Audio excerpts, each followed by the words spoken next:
Hello, karibu. Leo natamani tujifunze kitu kimoja kidogo kinaitwa distance between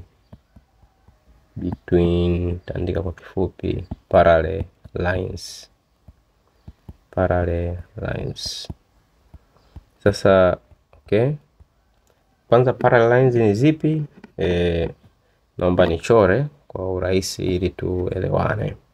Tachora mstari wa kwanza hapa, lengo 0 kabisa. Tachora mstari wa kwanza hapa, na mwingine nitauchorea kwa hapa chini.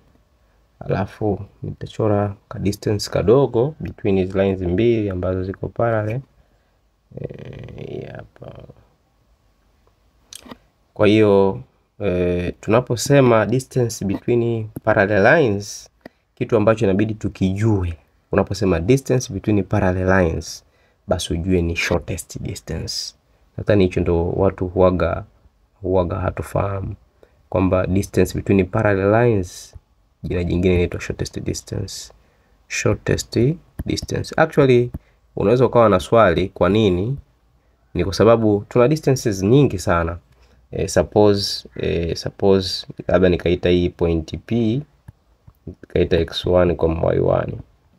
Tunajua tuna distances nyingi sana from point P to this line. Let me call it a x1 plus by1 plus c1 equals to 0.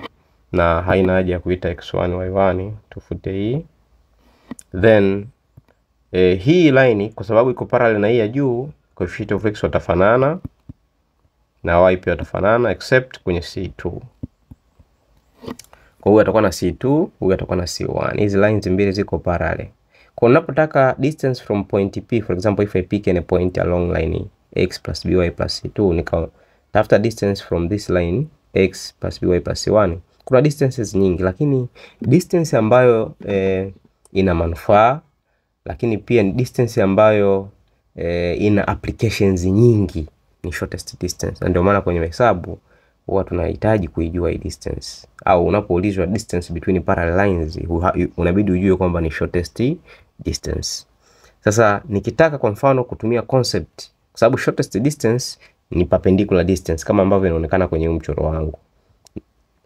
Yani distance nyingine zote ni kubwa compared to hii shortest distance ambayo tunaita perpendicular distance.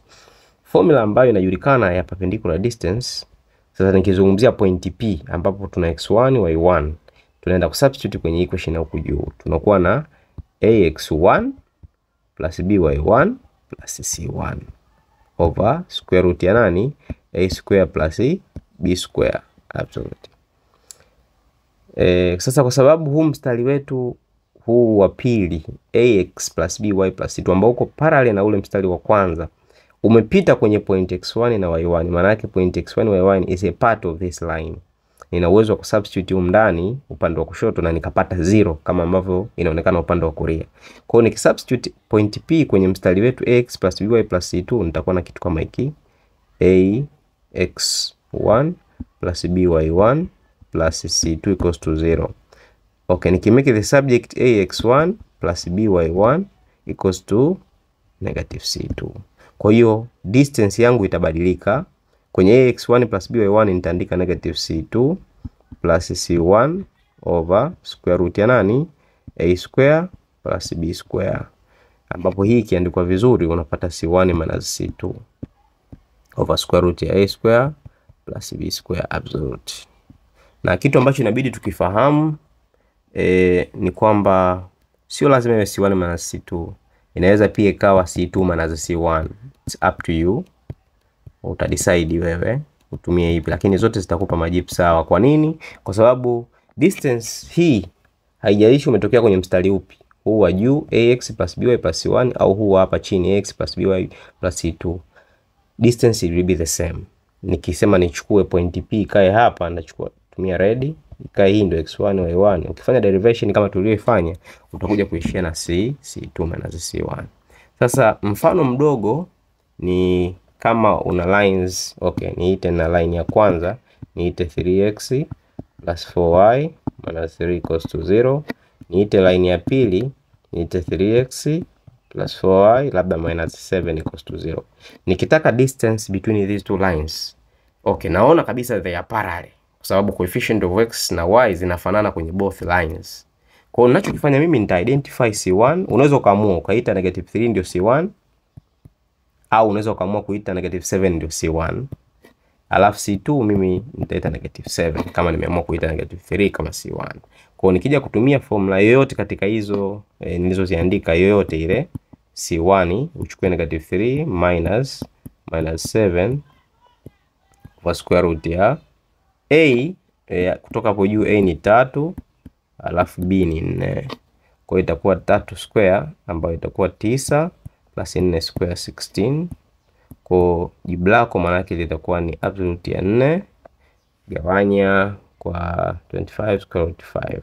Kwa jibu lako litakuwa ni 4/5 units. Na hiyo ndio itakuwa distance au shortest distance. Basi niwashukuru kwa kunisikiliza. Tuendelee kusubscribe, kulike na kucomment kwenye channel yetu, na tuendelee kushare pia na wengine waweze kuona sehemu ya kupata vitu vya muhimu kama hivi. Asanteni.